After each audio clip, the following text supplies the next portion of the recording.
그 20년 전 IMF 때 우리 생각해 보면 그때 국가 경제 위기였잖아요. 근데 또 벤처 부음해서 많이 창업 열기도 사실 있었는데 20년이 지나서 지금 혁신 성장을 얘기를 하지만 지금 오히려 좀 시들해진 거 아닌가 싶기도 해요. 좀 어떻습니까, 교수님? 예, 뭐 정확하게 말씀을 해주셨습니다. 사실 20년 전 저희가 제가 창업할 때 그때는 우리 김대중 대통령 시절에 저희가 그 IMF 시절이었지 않습니까? 그게 뭐 참 우리 국민들 모두 참 우리 대단한 국민들이죠. 정말 금모으기 집에 있는 금붙이 그 금가락지 빼서 우리 금모으기 저도 달러를 냈었어요. 예, 정말 전 그때 대학 교수 이제 초임 정말 그 아주 정말 펄펄 날아다니는 이제 대학 조교수였는데 정말 눈물이 났습니다. 제가 그때 1달러가 좀 2천 원 가까이 가는 거 보면서 참 정말 눈물이 났고 야, 난 그때 뭘 낼 금은 없지만 내가 갖고 있는 기술을 그래 논문을 쓰고 후학을 가리는 것도 중요하지만 지금 1달러 내가 갖고 있는 기술을 그거를 사업화해서 예, 수입 대체하고 수출도 하고 그래서 예. 1달러라도 벌어들이는 게 국가 경제에 기여하는 거다. 그게 금모으기 하는데 내가 하는 역할이다. 예. 이래서 그래서 창업을 하신 그렇게 거군요. 창업을 했습니다. 그래 창업을 해서 그래서 저는 그때 그 창업을 했고 그래서 우리 주변에 있는 분들한테 우리 그 당시 우리 공대 학장님 우리 박 교수 한번 창업 한번 해보면 공대에서 지원해줄게. 주변에 우리 모두 인커리지 해주고 모두 응원을 해주고 참 그랬어요. 그래서 그래 내가 내가 한번 창업을 한번 해보겠다. 아, 힘이 많이 나셨겠네요. 굉장히 인커리지가 됐죠. 그리고 굉장히 자부심도 느끼고 이렇게 하면서 했는데 그것에 비해서 지금 20년 후에 지금은 거의 모래알 같다. 이런 표현을 드릴 수가 없습니까? 창업 열기가 지금- 시들어져 가지고 지금 모래알처럼 흩어졌다. 이렇게 나라의 위기는 더더욱 그때보다 더 오히려 더 어려우면 어려웠지 더 쉬운 상황이 아닌데 그때 어떻게 좀 국난을 극복하고 어떻게 해서 우리 힘으로 한번 일어서 봐야 되겠다는 이런 움직임과 이런 것이 있었는데 지금은 뭐 창업 이건 뭐 거의 대부분 뭐 생각도 안 하고 있고요. 그러니까 너무 지금은 아무런 에너지가 모이지도 않고 있고 그때 흔히 김대중 대통령이 경제 위기를 극복하기 위해서 그 벤처 붐을 조성을 했었잖아요. 예. 그 기억 나시죠? 그렇습니다. 그래서 예. 그런 인프라를 또 활용해서 교수님도 그 반도체 디스플레이 계측 장비죠. 예, 그걸 또 창업을 했었고 네. 그때 그렇습니다. 당시에는 근데 법에 국립대 교수가 사실은 그 대표이사를 겸직하도록 법에 안 돼 있었잖아요. 근데 교수님이 막 그때 청와대나 이런 데 민원도 넣고 한 제가 그런 기억도 나는데 그때 좀 어땠어요?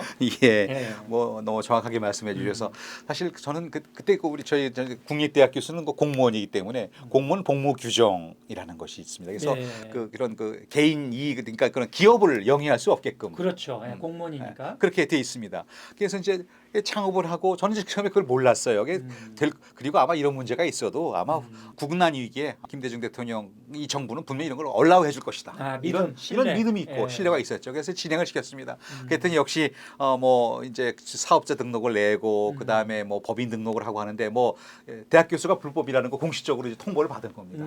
그래서 그날 와서 뭐 바로 우리 저 청와대와 그 다음에 우리 저 규제개혁위원회에다가 대학 교수가 창업을 하는 것을 허용해달라는 허용해달라. 그런 이제 탄원을 했고요. 내가 그리고 돈을 벌면 또 대학에다가 많이 기부 좀 해서 그렇습니다. 예. 후배 벤처기업인들도 예. 키우겠다. 또 이런 예, 말씀도 하신 그럼요. 거죠. 예. 그래서 한 2년 정도 걸려서 이게 벤처기업 특별촉진법에 정말 그 법 개정이 이루어져 가지고요. 대학교와 연구소의 연구원들은 창업할 수 있다라는 이 규정이 들어감으로써 그 공무원 이제 대학과 연구소에서 모든 창업이 자유로워진 것이죠. 그래서 그것이 저는 우리나라 그 벤처기업의 굉장히 큰 하나의 전환점을 이루는 그런 그 법적 토대가 만들어진 것이라고 맞습니다. 아니 보겠습니다. 제 주변에 예를 들면 생명과학을 전공한 교수님들도 그걸로 인해서 바이오 벤처도 막 창업하고 저 그런 기억이 납니다. 요즘 하여튼 큰일 하셨고요.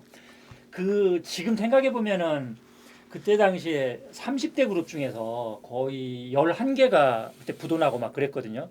IMF 극복한 이후에도 한 4개 정도가 또 그룹이 해체돼서 다른 데 팔리고 막 정말로 미중유의 국난이었는데 근데 그런 벤처 붐을 통해서 새로 또 이 경제기를 극복하는 새싹도 많이 길렀던 거잖아요. 그렇습니다. 그럼 지금은 이 신종 코로나 바이러스 감염증이라는 정말 이런 엄청난 글로벌 위기가 닥쳤잖아요. 그럼 이 상황에서 우리가 이 대학에서 또 창업을 활성화해서 많이 기술 기반 창업을 해서 정말 이 위기 극복에 동참을 해야 되는데 좀 그런 어떤 분위기가 전혀 조성이 안 되고 있습니까? 코로나 이후의 그 경제 위기는 지금 IMF 경제 위기가 더 심각할 정도의 어려움에 있습니다. 아, 심각하다. 그래서 굉장히 중요한 지금 일자리 문제니 성장 문제 지금 창업이 만들어지지 않으면 안 되는 국가적인 와 있는데 잘 아시면 우리나라 창업이 두 가지가 있습니다. 생계형 창업하고 기술형 창업이 있는데요. 네.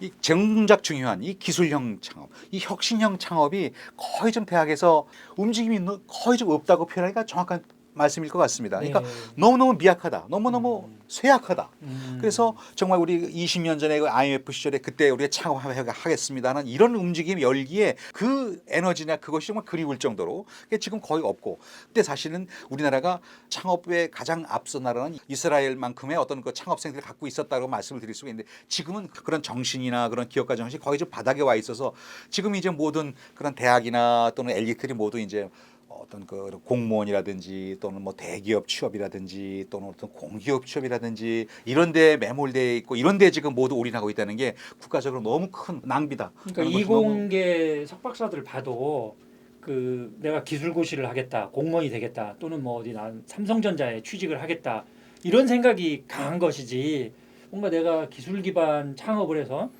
그 고용도 창출하고 내가 세금도 많이 내고 어떤 뭔가 이렇게 국가 경제에 큰 기여를 하겠다 이런 도전 정신이 별로 보이질 않아요. 그죠? 네, 그렇습니다. 예. 네.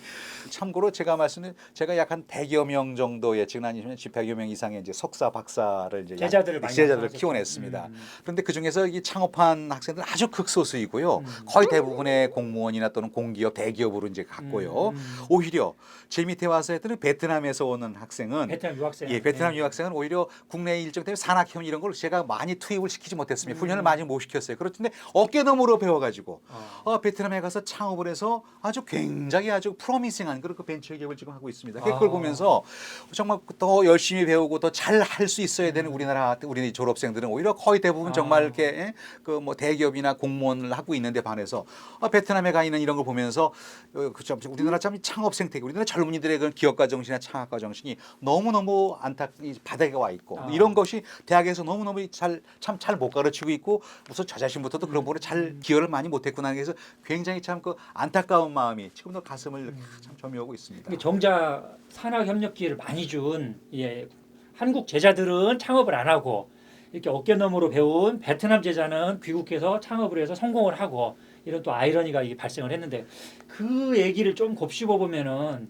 우리나라 이 창업 생태계가 그만큼 어떻게 보면은 그런 또 문화가 척박하다 이렇게 볼 수도 있는 거잖아요. 베트남에서는 돌아가서 내가 막 창업을 해서 내가 성공해야 되겠다 이런 열기가 있는데요. 그렇지 않습니까? 예, 그렇습니다. 예. 근데 문제는 같이 열심히 했던 우리 한국에 있던 친구들은 거의 대부분의 큰 조직이나 또는 공무원이 돼서 뭐 안주하다고 표현하면 표현이 뭐 하겠습니다만, 사실은 그런 건 어떤 도전적이고 어떤 이런 부분에 대해서는 굉장히 참 미약한 것을 보면서 너무너무 안타까웠고요. 그래서 그럼 우리 젊은이들도 왜 이런 현상이 생겼을까? 결국 이것은 아까 우리 고 기자님께 말씀하신 생태계 문제. 지금 현재 우리가 기술 창업을 하려면 굉장히 많은 리스크, 보증부터 있고. 시작해서 규제, 그다음에 화관법이니 화평법이니, 그다음에 굉장히 많은 뭐 금융, 그다음에 이런 뭐 마케팅, 그다음에 법률적인 뭐 이런 부분들을 이 대표이사나 창업자 모두 떠안아야 되는 이런 그 규제, 이런 그 이것이 아직도 크게 바뀌지 않고 있습니다. 그러니까 예비 창업자들이 내가 도전을 하겠다 그러면 좀 그 리스크는 좀 같이 사회가 국가가 좀 부담을 해주면서도 뭔가 한번 해봐라, 그리고 기회가 이런 게 있다 이렇게 돼야 되는데, 지금은 리스크가 너무 크다, 지금 그 말씀이신 거죠? 네. 예. 그래서 그러다 보니까 젊은이들이 창업을 창업하면 위험한 거야. 오죽하면 최근에 그 데이터 보면은 그 창업을 해야 되겠다는 것이 뭐 중국의 한 6분의 1 정도밖에 안 되고요. 젊은이들이. 일본도 창업을 하는 일본의 반토막밖에 안 되고요. 네.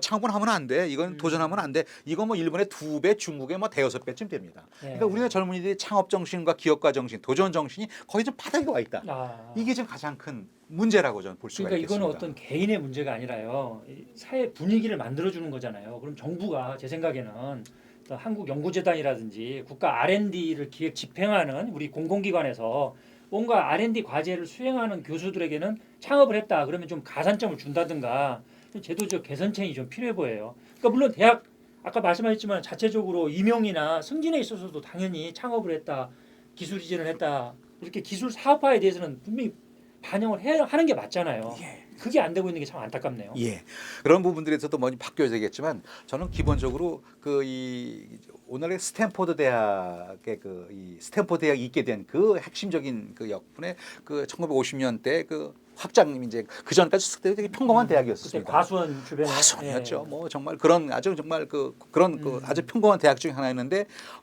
거기 부임하신 그 텀한 저 학장님이 청년들이요 창업을 하라. 대학의 모든 것을 지원하고 대학의 모든 것을 책임져 주겠다. 이 한마디에 그리고 많은 펀드를 지원했죠. 이 한마디에 대학과 젊은이와 이 사회가 완전히 변화됐습니다. 그것이 오늘의 대학 실리콘밸리가 만든 배경이 된 것이 이런 패러다임 시프트. 그러니까 지금 정도가. 서울대도 그런 실리콘밸리를 참고해서 지금 AI밸리 그 낙성대하고 신림동에다 만들려는 거잖아요. 그 그렇습니다. 교수님 또 거기에 단장이시고 네. 그러면 다음 3부에서는 한번 우리 대학의 창업 활성화 방안에 대해서 한번 다시 한번 심도 있게 한번 얘기를 나눠보겠습니다. 네, 감사합니다. 감사합니다.